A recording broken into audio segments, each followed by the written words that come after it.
नाज़रीन, फाइनली तालिबान अफगानिस्तान के दारुल हुकूमत काबुल में दाखिल हो चुके हैं।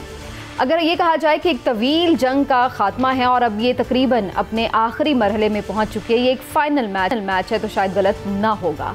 काफ़ी दिनों से ही हम ये खबरें सुन रहे थे कि अब इतने सूबों पर कब्ज़ा हो गया, अब इतने अजला पे काबिज़ हो गए हैं, अब इतने इलाकों का कंट्रोल संभाल लिया है तालिबान ने, लेकिन अभी तक वो काबुल में नहीं पहुंचे थे। रात से ये इत्तलात आ रही थी कि सदर अशरफ गनी जो हैं वो किसी भी वक्त मुस्ताफ़ी हो सकते हैं, और आज अब ये खबर आई कि तालिबान के वफ्द और फिर जो मौजूदा उनकी गवर्नमेंट थी उनके दरमियान सदारती महल में कुछ मामला तय पाए हैं, मुज़ाकरात हुए, जिसके बाद अशरफ गनी अफ़गानिस्तान छोड़कर अपनी जो कोर टीम है उनके हमरा ताजिकिस्तान फ़िलहाल रवाना हो गए हैं। और दूसरी जानिब एक अबूरी सेटअप के लिए जिनका सरबराह डॉक्टर अब्दुल्ला को बनाया गया है, वो अब इसके जो अबूरी सेटअप है उसको देख रहे हैं। तालिबान के जो जंगजू थे, जो वॉरियर्स थे, वो पहले दाखिल नहीं हुए थे बकौल तालिबान, और उनका ये कहना है कि बाद में जब पुलिस ने, हत्ता कि ट्रैफिक पुलिस ने भी और जो दीगर इंतज़ामी मशीनरी थी अफ़गानिस्तान की, उन्होंने अपना सारा काम छोड़ दिया, तो उसके बाद फिर अफ़गान तालिबान को अंदर दाखिल होने के लिए कह दिया गया है ताकि अमनो आमा का जो मामला है वो ख़राब ना हो सके और इसके साथ साथ शहरियों के जानो माल की हिफाजत भी रहे। इसके साथ साथ तालिबान ने यह ऐलान कर दिया है जनाब के ख़वातीन का भी एहतराम किया जाएगा, किसी को बिला वजह तंग नहीं किया जाएगा, शहरियों के जो सिक्योरिटी है उसको यकीनी बनाया जाएगा, और इसके साथ साथ उन्होंने पैगाम ये दिया है कि वो किसी किस्म की खून रेजी नहीं चाहते हैं।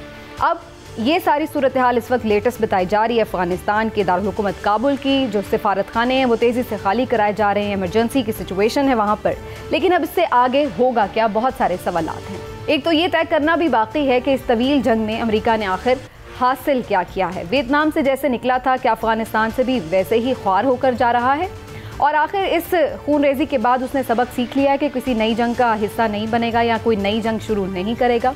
पाकिस्तान के लिए आने वाले दिनों में क्या चैलेंजेस हैं, ये सबसे बड़ा सवाल होगा, इस पर भी बात करेंगे। और इसके साथ साथ ये भी देखेंगे कि तालिबान अगर ये हुकूमत अब बना लेते हैं तो किस प्रोसेस के तहत बनाएंगे और क्या वो तमाम दुनिया के लिए काबिल कबूल होगी या नहीं। बहुत सारे उमूर के हवाले से गुफ्तगू होगी। आप सबको खुशामदीद कहती हूँ। और आज के स्पेशल हमारे साथ ख़ास तौर पर ज्वाइन कर रहे हैं जनरल रिटायर्ड गुलाम मुस्तफ़ा साहब भी, जो कि आप सब जानते हैं कि जो सिक्योरिटी एक्सपर्ट भी हैं और ख़ास तौर पर अफ़गानिस्तान की सूरत हाल के हवाले से हमें वक्तन फ़वक्तन ज्वाइन भी करते रहे। जनरल साहब, आपको भी बहुत बहुत खुशामदीद कहती हूँ, बहुत शुक्रिया आपका। जनरल साहब, सबसे पहले आज बात का आगाज़ आपसे ही करूँगी। आपको क्या लग रहा है कि जो खून रेजी एक्सपेक्ट की जा रही थी, हम ये समझें कि वो टल गई है और अब आगे का भी जो मरहला है वो शायद पुरअमन तरीके से हो जाएगा इंतकाल इक़्तिदार का? देखिए, हमें उम्मीद भी करनी चाहिए और दुआ भी करनी चाहिए। और अब तक तालिबान ने जो कहा है वो बड़े मजबूती से अपने उस पर कायम भी हैं, और उन्होंने कोशिश तो की है कि हर जगह जहाँ पर भी मुमकिन था उन्होंने बातचीत के ज़रिए अपने मामला तय किए, लोकल वारलॉर्ड से, लोकल जो इन्फ्लुएंसेस थे उनके साथ, और तकरीबन तमाम अफ़गानिस्तान पर इंक्लूडिंग काबुल जब वो आए हैं तो उनको कोई अपोजिशन मिली नहीं है कहीं से, और जिनके बारे में कहा जा रहा था कि वो तालिबान को बड़ी सख्त अपोजिशन देंगे।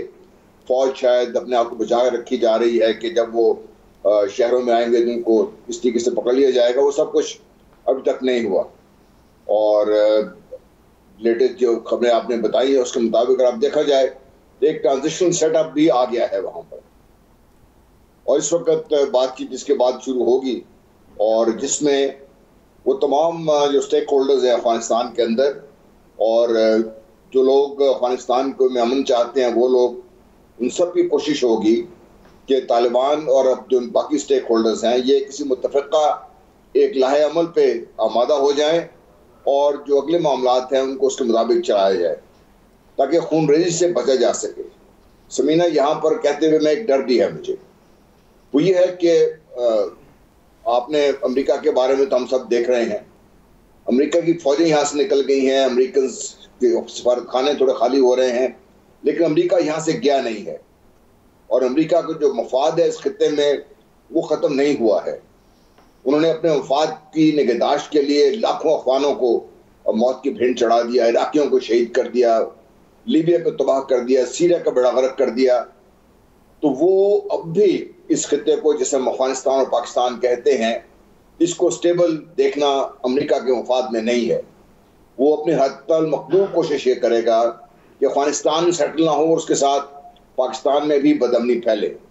ये वो खौफ है, ये डर है, जिसमें मैं समझता हूँ कि हमारी हुकूमत और जो खित्ते के दूसरे ममालिक हैं उनको भी हमारे साथ मिलकर कोशिश करनी चाहिए ताकि खूनरेजी से बचें, क्योंकि खूनरेजी अगर खुदा न खास्ता हो गई तो ये तालिबान की शिकस्त होगी। बिल्कुल ठीक। जनरल साहब, मैं आती हूँ, आपने बहुत सारे इंपॉर्टेंट पॉइंट्स उठाए हैं, इन पर बात होती है अभी तफसील के साथ, लेकिन मैं ज़रा हिलाली साहब से पहले ये जान लूँ। हिलाली साहब, आपको क्या लग रहा है, फातिहाना अंदाज में ये दाखिल हो गए हैं तालिबान काबुल में, तो अब इस वक्त क्या चाहते हैं, ये आगे का मामला कैसे होगा? अबूरी सेटअप जो ये टेम्प्रेरी सेटअप बनाया है वो क्या अब इलेक्शन करवाएगा? तो इसलिए जो हम वो सोच रहे थे कि एक दो बदू आमने सामने लड़ाई होगी, वो नहीं होगी। मैं तो हैरान हो गया हूं कि जीत तो है तालिबान की और फतह जो हुआ है अब्दुल्ला की। माने अब्दुल्ला और गनी में फर्क क्या है? एक नॉर्दर्न अलायंस का ये है नॉमिनी है और दूसरा अमेरिकनों का है। ये दोनों ने कितने साल पता नहीं इन्होंने ये किया है अफगानिस्तान पे, तो फर्क क्या है? 6 of one and half a dozen of the other।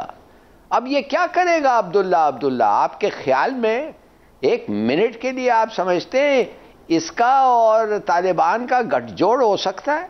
सवाल ही नहीं पैदा होता है। मैं तो हैरान हो गया हूं कि तालिबान हैज एग्रीड, मगर इसलिए कि अमेरिका वो शायद वो चाहते हैं कि अमेरिका उनके साथ रहे, रिकग्निशन हो, पैसे मिले, तो चलिए देखते हैं। मगर मैं नहीं समझता कि ये कोई सेटलमेंट है। अच्छा। ये लड़ाई चलती रहेगी। हाँ चलिए भाई, आप सोचिए तो सही एक मिनट के लिए कि सरबरा बन गया है अब्दुल्ला और आर्मी है तालिबान की जो उसको सरबरा बनाया है। मगर अब्दुल्ला तो गनी के साथ बैठा हुआ था 6 साल से। तो कोई सेटलमेंट तो हुई होगी ना, हुई होगी तभी तालिबान ने उन्हें एक्सेप्ट किया है। असल में थोड़ा सा ये हिलाली साहब, अभी अबूरी हुकूमत का फैसला नहीं हुआ। अबूरी हुकूमत के क़याम के लिए राब्ता कौंसल का क़याम का फैसला किया गया, यानी समझे अबूरी हुकूमत के क़याम के लिए राब्ता कौंसल का क़याम। और ये 3 रुकनी जो अभी उन्होंने फैसला किया है उसमें खबरें ये आ रही हैं कि अब्दुल्ला, हामिद करज़ई और गुलबदीन हिकमत यार, ये 3 लोग होंगे ताकि ये जो अमन व अमान की सूरत हाल है और मुल्क में जो दूसरे मामलात हैं उस पर ये राब्ता कौंसल जो है काम करेगी। असल जो मामला ये है कि अच्छा, थैंक यू। नहीं अच्छा, शुक्रिया आपने बताया। हाँ, ये कुछ और कम्प्लेक्शन डालता है, मगर फ्रैंकली ये तो कुछ है ही नहीं। ये तो कोई ये तो there is no solution. Election कौन कराएगा? क्या बात है भाई, इलेक्शन ये तो एग्जैक्टली पाकिस्तान में इलेक्शन। ये अब इमरान साहब, चले मैं यही क्वेश्चन इमरान साहब की तरफ लेके, इमरान साहब अब ये करेगी क्या? चले जो भी सेटलमेंट के साथ एक टेम्परेरी गवर्नमेंट बन जाएगी तो ये क्या करेगी? इलेक्शन करवाएगी? किस तरीके से इक़्तिदार मुंतकिल होगा? और क्या आपको लगता है कि तालिबान इलेक्शन लड़ेंगे? देखें, इक़्तिदार तो मुंतकिल समझे हो गया। आप सिर्फ एक चीज़ को देख लें कि किस तरह स्विफ्टली तालिबान ने किस तरह से ये सारा कंट्रोल संभाला। और सिर्फ अगर आप 4 मई से आज 15 अगस्त तक का सिर्फ आप देख लें कितने दिन बनते हैं, 104 दिन बनते हैं। और जो कहा जा रहा था, जो अंदाजे लगाए जा रहे थे कि 6 महीने लगेंगे या 8 महीने लगेंगे या कितना, उससे कहीं जल्दी उन्होंने सिर्फ 104 दिन में बगैर कहीं पे कोई जंग लड़े, बगैर कहीं पे कोई। वैसे वो अफगान सिक्योरिटी फोर्सेस कहाँ गई? वो मैं उसी तरफ आ रहा हूँ। अमेरिका ने 83 अरब डॉलर खर्च किए हैं। आप मुझे ये बता दें 2002 से लेके अब तक अफगान नेशनल डिफेंस फोर्सेस पे वो 83 अरब रुपए कहाँ गए, कहाँ खर्च हुए, क्या हुआ, क्या तैयार किया? अब वो यही तैयार किया है कि आप देख लें कि तालिबान आए हैं और उन्होंने अपने तरीके से वो कर लिया। असल में अब स्ट्रेटजी को समझे। जनरल साहब, हिलाली साहब दोनों इस जो ज़्यादा इन अमूर के हैं, लेकिन being a student of politics मैं तो ये समझता हूँ कि आप ये देखें कि ये तालिबान वो वाले तालिबान नहीं हैं जिन्होंने 40 साल पहले या 30 साल पहले मार खाई थी। ये 20 साल पहले वाले तालिबान नहीं है। अब आप देखें कि वो BBC के नुमाइंदों को लेके गए और उन्होंने कहा देखें हम तो नहीं अब कहीं कह रहे, हम कहते हैं औरतें काम भी करें, पढ़ते बच्चे भी बदल गए, तालिबान मॉडर्नाइज हो गए। उन्होंने अब ये सीखा है, उन्होंने सीख लिया है, उन्होंने सीखा ये है कि किस तरह से अगर उन्होंने हुकूमत में आना है तो किस तरह से आना है।